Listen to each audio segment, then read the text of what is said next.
Hello, and thank you for watching and listening to another episode of Unmedicated and Educated with Keita Rose. I'm Keita Rose, and here we deep dive, dissect, and sometimes diagnose, because it seems everyone, including myself, I am not excluded, has lost their damn minds. If you are new here, thank you so much for giving me a try. If you're an OG, then you already know what the is going on. Like, share, subscribe. Talk shit in the comments, Tell me how you really feel. And I'm going to tell you guys how I really feel about Season 5, Episode 42 of Love After Lockup. This one's called Save the Drama for Your Mama. And I really feel like the producers are extra shady because we all know at the end of the last episode, Teenie popped Rob's mom in her face. And then they stopped it abruptly and we didn't get to see what happened. Like, did Teenie get her butt whooped? Was it a draw? Like, who won? Did Rob get involved? What happened? Here it comes! Oh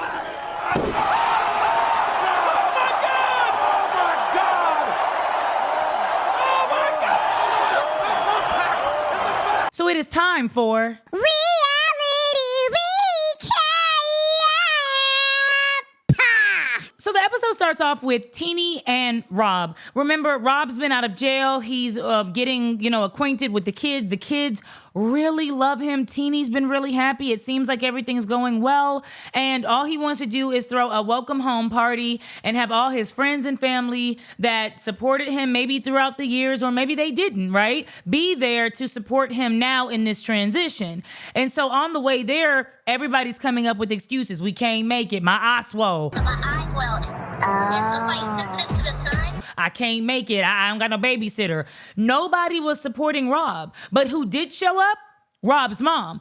Rob's mom came in and started talking to Rob about how, she really needs help and about how she doesn't understand what he's doing with Teenie. And even when Teenie leaves you, even when Teenie abandons you, says Rob's mom, I'll be there. Teenie was walking away and letting them have their alone time until she heard her name, and rightfully so, she hit the What was said?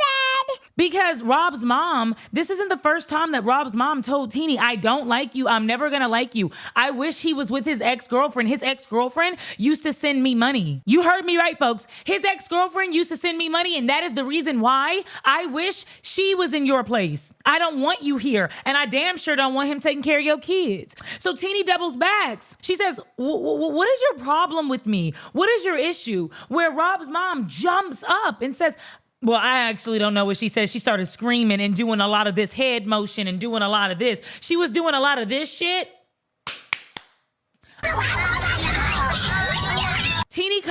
Teenie did hit first. I'm not gonna lie. Teenie hit first. Teenie, it's funny because it's not funny. I would never, nobody wins when the family feuds, okay? This is not funny. However, for entertainment purposes, this was hilarious because at the end of the fight, Teenie was like, oh yeah, she put her hands on me. I'm done. We fought physically. I'm done. But it's like, Teenie, you definitely hit her first. Like, Rob's mom was doing a lot of flailing and talking, but she was not hitting. Who made contact?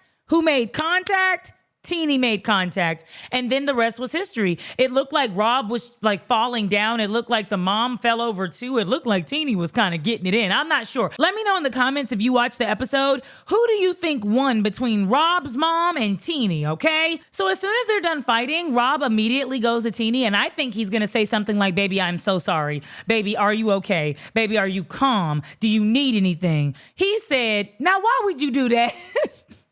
Why did you come back and get her face like that? Why? And Teenie's like, no, your mom always has something to say. She's negative. She's rude. She got up and kind of like surged at me and I didn't know what to do. So like, yeah, I defended myself. And he's like, yeah, but you were walking away. And she's like, yeah. And Rob's like, yeah, but you were walking away. Like, go away. Yeah, my mom was like talking shit about you as you were walking away. But like, be the bigger person. Just continue to walk away. No. You know what?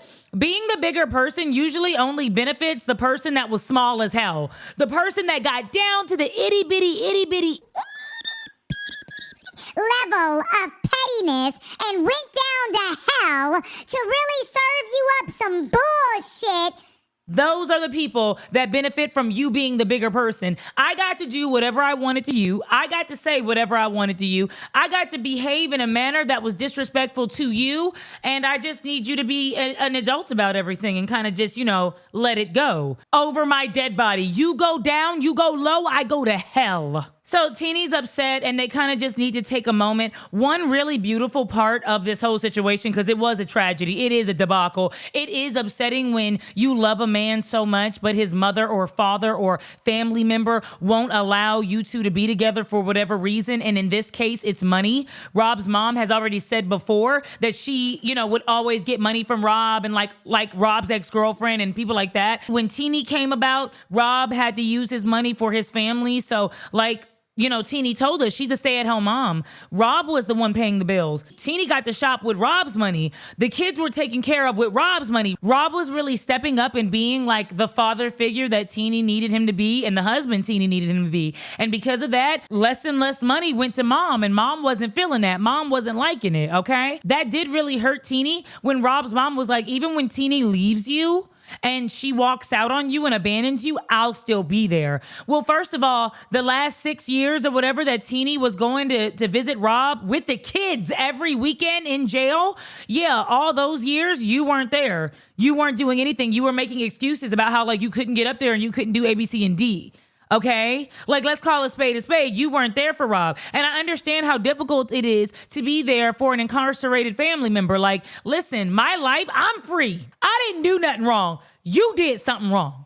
So because of that fact, I can't call you every day or answer your beck and call or put $100 on your books every week or go up 4 hours, drive up 4 hours to come see you with kids. But Teenie did that for Rob for the last 6. Period. Nobody else was there.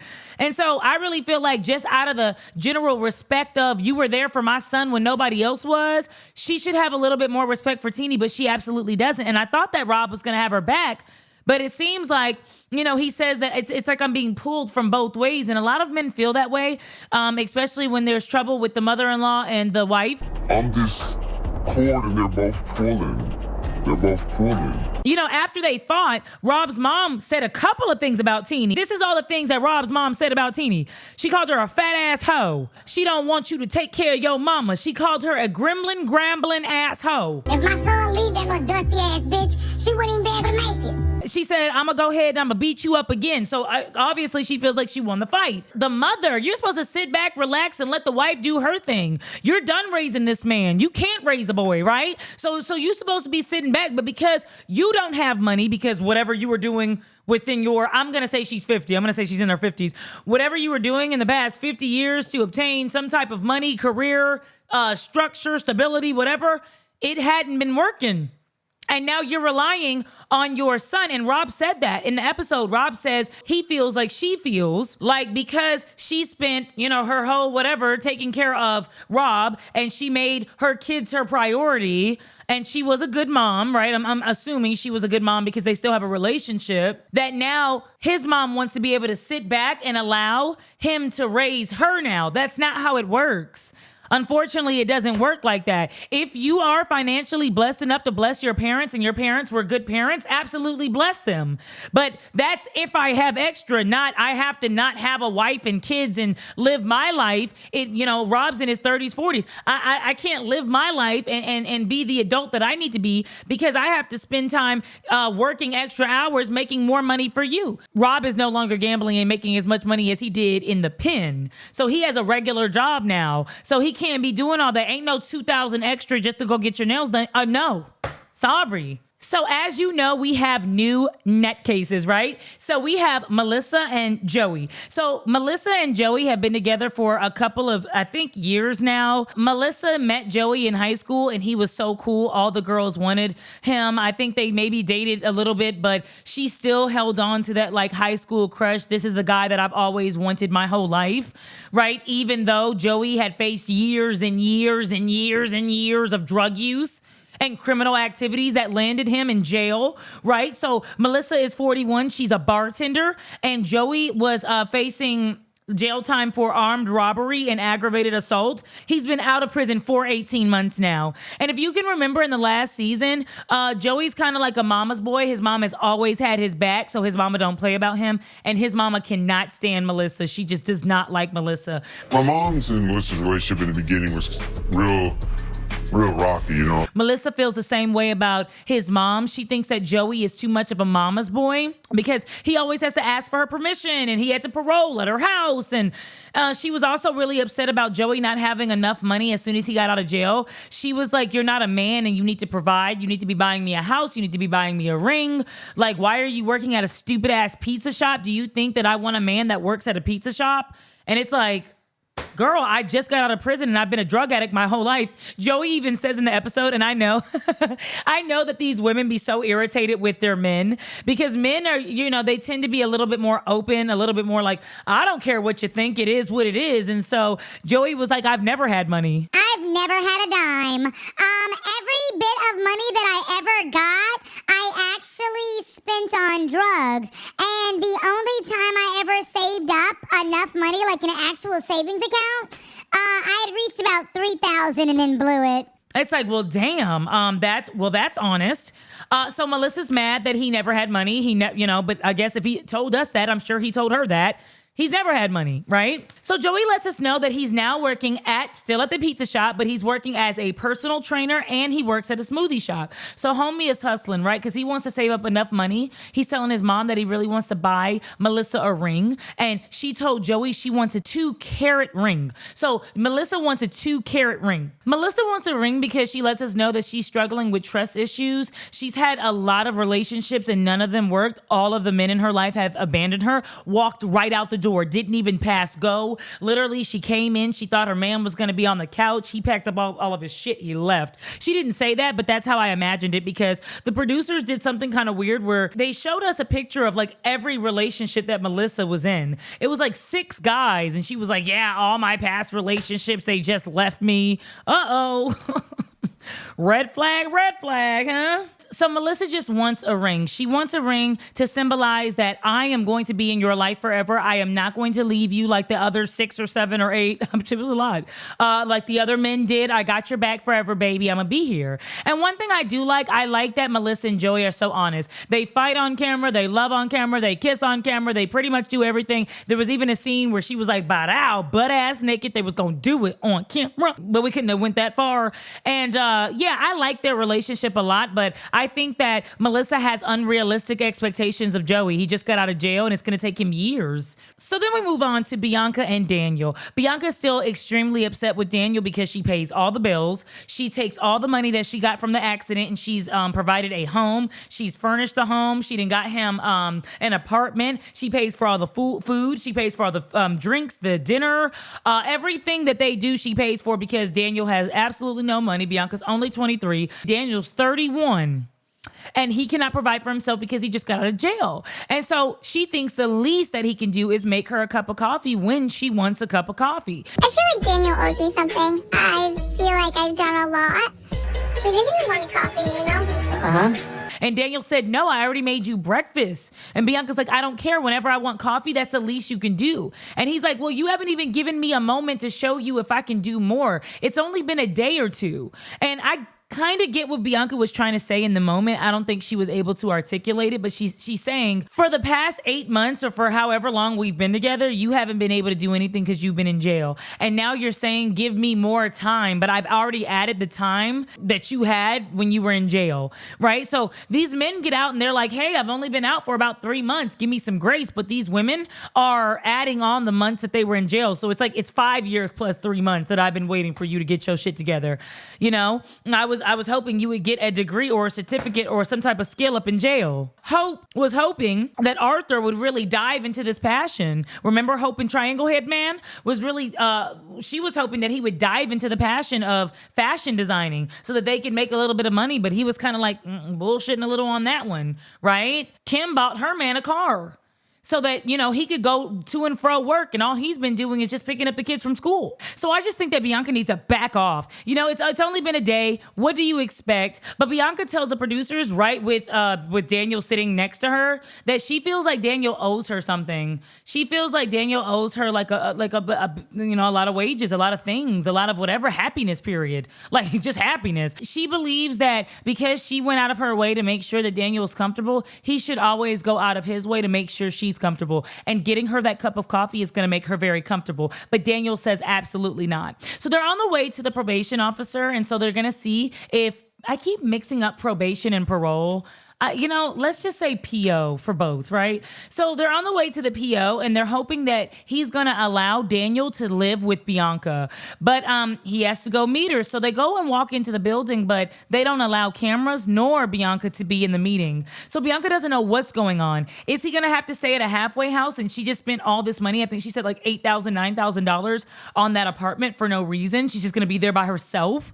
Or is he going to be able to stay with her, and then they can really like go forward with him getting a job and them transitioning into this, happily ever after? What's going to happen? So the PO officer walks up to the car with Daniel. He asks her a bit of questions like, have you been arrested? Are you going to allow him to drink? Are you going to be like a positive influence in his life? Which I don't think she is. So yeah, this will be temporarily approved just based on the questions that we had there. And so he allows them to stay together. That is what Bianca wants. And honestly, if they're going to keep fighting over shit like coffee, I want that too, because I want to see what the next big argument is going to be about. Let's move on to Z and Troy. So if you can remember, Z told Troy she didn't have no money For May or June at Syracuse. Please make payment ASAP before we need. And upon him getting out of prison, she owes about $7,000 for her nonprofit, their job, right? The job that she promised Troy he'd have when he got out of jail. And she's back 2 months' rent on the apartment that they live in. The one that he told his PO he's absolutely going to stay at because it's stable and it's an environment in which he can be there. Yeah, not if they get evicted. So Troy's upset, and he does what he does best. When Troy gets mad, he gets the up and he walks out the house. And Z's like, Troy! Where are you going? Now, Z tells us that she feels like Troy's gonna get her back. And this is just so crazy. She feels like Troy is going to get her back for cheating on him the years ago that she cheated on him. And she feels like he was never really over it. And she's still embarrassed that like everybody knows about it. And she thinks that they have trust issues. Troy's not worried about nothing but where he gonna lay his head at and how he gonna get some money. That's what Troy is worried about. But the first thing Z goes to is, well, what if he's cheating on me? Like, what if he just imagine somebody gives you bad news, like your partner gives you bad news, and you just walk out the house and go immediately cheat on them. Like, go walk out the house into another home and just fall into some coochie because you're just so stressed out. Actually, there are some men that do have the option to do that. So we're not going to act like that's far-fetched, but no, he's upset. He needs a moment. He doesn't want to be in an apartment where you won't let him breathe. All you ever do is scream at him and nag, and he needs a second, so he's about to walk away. Allow him to walk away. He's on a monitor, bro. He's on a monitor. He can't walk far or they'll shock his ass, send the dogs and the helicopters. He can't go far. He's on house arrest. Damn, allow him to walk the perimeter and come back. Shit, Z, I'm trying to have Z's back, but it's hard. So he goes and he meets up with a friend. Trey's been his friend since like middle school. So he tells Trey, he's like, man, I just don't know how I'm gonna get this money. And Trey's rolling up a blunt and they're about to smoke and calm down, which I think is like the realest shit ever. And Troy's like, I just don't know, because back in the day, I would have a lot of options. Like I could scam, steal, rob, I could do a little thievery, I could steal some credit cards. But now he has to like live his life on the straight and narrow, and he doesn't know what to do. But Trey is a good friend, I feel, because he encourages him. Whatever you do to get this money, it better be legally. You're not going back to prison, period. And I like friends like that. So then we move on to Kyrock and Brittany. If you can remember, Kyrock and Brittany met each other in prison. They're starting this new life together. Brittany was already out. Once Kyrock got out, he he was able to be an HVAC operator. They just want to move to Houston and start a new life. And I didn't know that Kyrock's mom was going as well. So Kyrock didn't relay the news over to the mom because she was already upset and cursing and screaming and packing. And y'all already know I'm in the process of it as well. Moving is a son of a... So Kyrock waits until the next day to tell the mom. The mom then already packed up everything. The movers are moved. Everything is good to go. And she's waiting for Kyrock. She's really upset because Kyrock's a little late. And Kyrock drops the bomb. Mom, we're not going to Houston. And the mom flips out. Are you kidding me? No. Why are you just now telling me this? I thought it got situated a different way, right? I know. Oh, they get into this big ass thing where Kyrock's like, you think I don't know that? You think I don't want to leave too? I want to leave too. I'm trying to start my life off. And you know what? I want to say this. I understand that they both have the right to be upset. Kyrock's upset because the government, Texas and where they are, and I think Virginia, both of them are saying, absolutely not, you can't come, right? So Kyrock's upset because they can't go to Houston. The mom is upset because she's been moving all day and doing all this stuff. And Kyrock's going to wait until the last minute. She asked Kyrock, how long have you known this information? And he's like, well, about a day. Why didn't you tell me? Damn. So the mom's like, you know what, Kyrock, I'm done with this conversation. She hops in the moving van and I don't know where they're going. I don't know if the mom's going to stay, if they can go to Houston. I don't know because Kyrock already called the apartment complex that they were all supposed to live in. And the apartment complex said that they absolutely cannot have their deposit back or their first month's rent. So... I don't know if the mom's gonna go and I don't know what's gonna happen. It was a mess. So lastly, but surely not least, we go back to Rob and Teenie. So they're having a conversation and you can tell Rob is really hurt. He's like, well, I guess that's the welcome home party that I deserve. And Teenie's like, it's not the party that you deserve, Rob, but it's the party that unfortunately happened due to the fact that your mother's a bitch. She didn't say that, but I wanted her to. But basically, she was just letting Rob know that she's done. She's washing her hands with it. Teenie says she wants Rob and his mom to have a good relationship because they're related. That's his mother. They have a familial bond. But she don't feel that way for his mama. And she don't want nothing else to do with his mother. And as far as she's concerned, she won't be at any more family events if Rob's mom is going to be there. Comment down below if you think that Teenie is overreacting or if you think she's just and feeling like this lady doesn't like me and has always showed me that she has had some type of issue with me. And now it has moved, right? Our disdain for one another has progressed into pure hatred to where we are physically fighting one another in front of family members. I don't want to be around it. And I don't think I ever need to talk to your mother again. Let me know below how you feel about Teenie. I think Teenie is justified. Listen, your mama don't like me. Teenie has tried to give as much grace as humanly possible, but his mom is just really, really angry about the fact that she's not getting any money. And Rob knows it. Rob said, he was really, really sad. He's like, it's like they think that I'm turning my back on them and I'm not. I could never turn my back on them. I gotta figure out how to do it and I'm not making as much as I did in prison, so I don't know how I'm going to be able to support everybody. And it's like, Rob, you're a grown-ass man. The only person that you have to support is yourself and then whoever you attach yourself to. And in this instance, you've attached yourself to Teenie and her 2 kids. You have a family, Rob. You're a family man. You're a husband now and a father. So I'm sorry, yo mama can't play her bingo and buy her pack of smokes. No. Let me know down below how you feel about your significant other's mom or parent hating you. And do you think that puts a wrench in the relationship, right? I can't go to Thanksgiving, Christmas, graduations, different events because your family's going to be there and they don't like me, or quite the opposite. I don't like them and I don't want to be around them in the same room as your family. How does that make you guys feel? Is it like, whatever, listen, who I'm with is who I'm with and I can just keep the 2 separate?